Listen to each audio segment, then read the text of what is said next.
अल्हम्दुलिल्लाह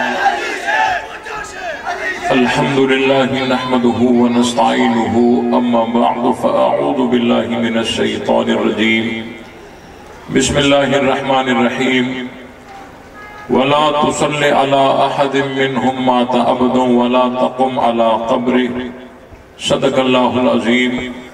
तमाम साथी दुरूद पाक पढ़ें। अल्लाहुम्मा सल्लि अला मुहम्मदिन व अला आलि मुहम्मदिन कमा सल्लैता अला इब्राहीम व अला आलि इब्राहीम इन्नका हमीदुम मजीद। अल्लाहुम्मा बारिक अला मुहम्मदिन व अला आलि मुहम्मदिन कमा बारकता अला इब्राहीम व अला आलि इब्राहीम इन्नका हमीदुम मजीद। मेरे अजीज दोस्तों, बुजुर्गों, भाइयों, कुरान मुकद्दस की बाबरकत महफिल दुआ है कि अल्लाह ताला अपनी बारगाह में कबूल फरमाए और हम सबको हक समझकर उस पर अमल करने की तौफीक बख्शे। जो आयत मैंने आप हजरात के सामने तिलावत की है, इस आयत का शान नुज़ूल ये है कि नबी पाक सल्लल्लाहु अलैहि वसल्लम के दौर में अब्दुल्ला बिन उबई रईसुल मुनाफिकीन जब उसका इंतकाल हुआ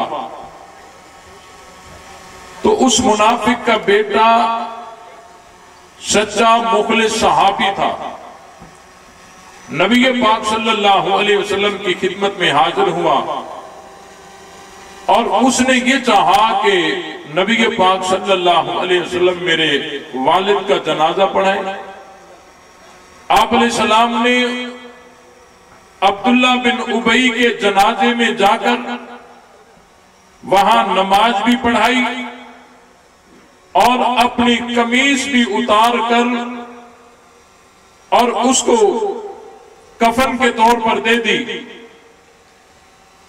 जब जनाजा हुआ और जनाजा होने से पहले हजरत उमर फारूक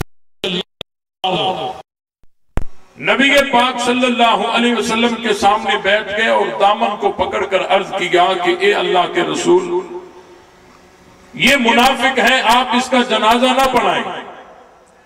लेकिन नबी पाक सल्लल्लाहु अलैहि वसल्लम आसमानी हुक्म के पाबंद थे। जब तक आसमानों से मना नहीं आनी थी आपने रुकना भी नहीं था। आप अलैहिस्सलाम चल पड़े और जनाजा पढ़ा दिया। जनाजा पढ़ाने के बाद फिर आप अलैहिस्सलाम उसके जनाजे में चल पड़े और तदफीन तक आप अलैहिस्सलाम वहीं कब्र के ऊपर खड़े रहे। उसके बाद कुरान मजीद की ये आयत नाज़िल हुई, वला तुसल्लि अला अहदिम मिनहुम माता अबदन वला तकुम अला कब्रि। ए मेरे महबूब, आइंदा इनमें से कोई भी मरे आपने जनाजा पढ़ाना नहीं है और कब्र पर खड़े होने की इजाजत भी नहीं है। नबी पाक सल्लल्लाहु अलैहि वसल्लम ने कुरान मजीद की इस आयत के नुज़ूल के बाद कभी किसी मुनाफिक का जनाजा फिर पढ़ाया नहीं है। अब बाद सूफी नबी पाक सल्लल्लाहु अलैहि वसल्लम के इस जनाजा नमाज पढ़ाने को दलील बनाकर और लोगों को कहते हैं कि देखो जी, हुजूर तो मुनाफिकों के जनाजे भी पढ़ाते थे और आप इतनी शिद्दत रखते हैं, लेकिन ये नहीं बताते कि अल्लाह ने रोक दिया और उसके बाद फिर हुजूर अलैहिस्सलाम ने कभी किसी मुनाफिक का जनाजा पढ़ाया नहीं है। यहां नुक्ते की बात यह है कि एक तो हुक्म आया कि जनाजा नहीं पढ़ाना और दूसरा हुक्म ये आया कि वला तकुम अला कब्री, के कब्र पर खड़े होने की इजाजत भी नहीं है। ये बात समझ नहीं आई कि जनाजा ना पढ़ाए, ये बात तो ठीक है, लेकिन कब्र पर भी खड़े होने की इजाजत नहीं है। क्यों कब्र पर खड़े होने की इजाजत क्यों नहीं है? अल्लाह ने फरमाया, इन्नहुम कफरू बिल्लाहि व रसूली, इनके दिलों में अल्लाह का इनकार है, अल्लाह के रसूल का इनकार है। पता चला कि जिनके दिल में अल्लाह का इनकार हो, अल्लाह के रसूल का इनकार हो, अल्लाह ताला अपने महबूब को उस मुनकिर की कब्र पर भी खड़ा होने की इजाजत नहीं देता। जिसके दिल में अल्लाह का इनकार, अल्लाह के रसूल का इनकार, अल्लाह ताला अपने महबूब को उनकी कब्र पर भी खड़े होने की इजाजत देता नहीं है। थोड़ा थोड़ा सोचिए कि जो आदमी कब्र के अंदर हो, जो मैयत कब्र के अंदर हो और उसके कब्र के ऊपर आकर कोई खड़ा हो जाए तो उस मैयत और खड़े होने वाले के दरमियान में कितना फासला होगा? 2-3 गज का फासला होगा। जो मैयत अंदर है और जो कब्र के ऊपर खड़े हुए हैं, तो मैयत और खड़े होने वाले के दरमियान में 2-3 गज का फासला होगा। पता चला कि जिसके दिल में अल्लाह का इनकार हो, अल्लाह के रसूल का इनकार हो, अल्लाह ताला अपने महबूब को 2 गज के फासले पर भी ठहरने नहीं देता। और कोई तो ऐसे यार हैं जो अल्लाह ने अपने महबूब के साथ कयामत तक सुला दिए। ये बात समझ आई कि नहीं आई? कि जिनके दिल में कुफ्र है, शिर्क है, अल्लाह का इनकार है, अल्लाह ताला अपने महबूब को 2 गज के फासले पर भी ठहरने नहीं देता। कोई तो ऐसे यार हैं कि जिनको अल्लाह ने अपने महबूब के साथ सुला दिया है। 1 दिन के लिए नहीं, 10 दिन के लिए नहीं, 1 महीने के लिए नहीं, बल्कि कयामत की सुबह तक। अबू बकर भी नबी के पहलू में है तो हजरत उमर भी नबी के पहलू में। ये बात समझ आई कि नहीं आई? आखिरी बात दर्ज करता हूं, नमाज भी न पढ़ाना, कब्र पर खड़े होने की इजाजत भी नहीं है। ये 2 हुक्म मोहब्बत के हैं या नफरत के हैं? बोलो भाई। जनाजा भी न पढ़ाना यानी उनसे मोहब्बत करना, उनकी कब्र पर भी खड़े होने की इजाजत नहीं। क्या मतलब है? कि उनसे मोहब्बत है इसलिए ये हुक्म है। ये हुक्म मोहब्बत के हैं या नफरत के? बोलो। पता चला कि ये जो कहते हैं ना जी, ये लोग नफरत की बातें करते हैं। जी हाँ, बिल्कुल करते हैं। जो कुरान ने बताई है वो करते हैं।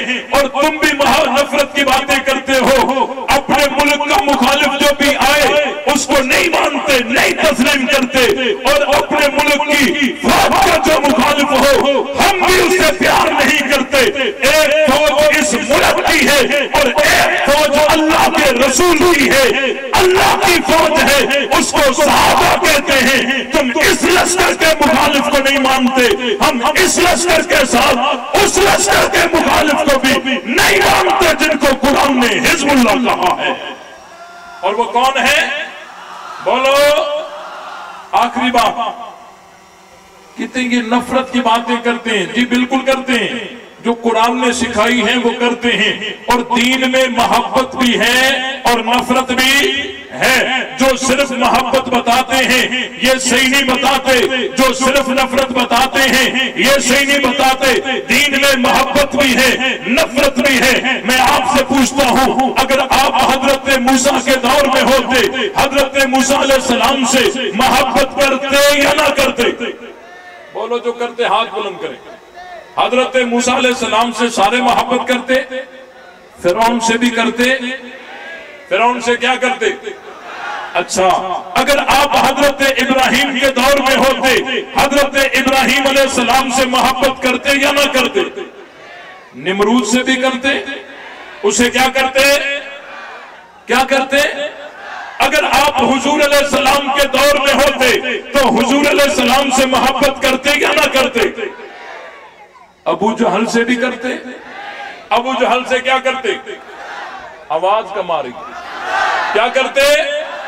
हाँ, फिर समझिए, जिस तरह हजरत मूसा से मोहब्बत और फिरौन से नफरत ये फिरकावारियत नहीं है, जिस तरह हजरत इब्राहिम से मोहब्बत और निमरूद से नफरत ये फिरकावारियत नहीं है, जिस तरह हुजूर अलैहिस्सलाम से मोहब्बत और अबू जहल से नफरत ये फिरकावारियत नहीं है, उसी तरह सहाबा से मोहब्बत और दुश्मनाने सहाबा से नफरत भी फिरकावारियत है।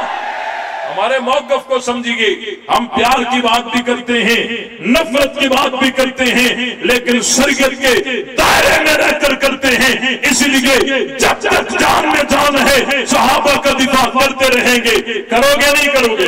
तो फिर जुर्रत और गैरत के साथ जवाब दीजिए, नबी से कलमा सीखने वाले कौन? नबी से अजान सीखने वाले कौन? नबी से नमाज सीखने वाले कौन? मुस्तफा के मुरीद कौन? मुस्तफा के परवाने कौन? मुस्तफा के आशिक कौन? मुस्तफा के जाननिसार कौन? मुस्तफा के नौकर कौन? तो हम नौकर किसके? हम मुरीद किसके? हम परवाने किसके? हम आशिक किसके? हम जाननिसार किसके? ले शौक से हम सहाबा का अगर चर्चा, हम सहाबा का अगर तलब है तुझको जन्नत की तो पल्ला थाम सहाबा का हक बात पर करती है तो कट जाए ज़बान मेरी इजहार तो कर देगा जो टपेगा लहू मेरा फना फिल्लाह की तह में बका का राज गुज़र है जिसे मरना नहीं आता उसे जीना नहीं आता, उसे जीना नहीं आता, उसे जीना नहीं आता।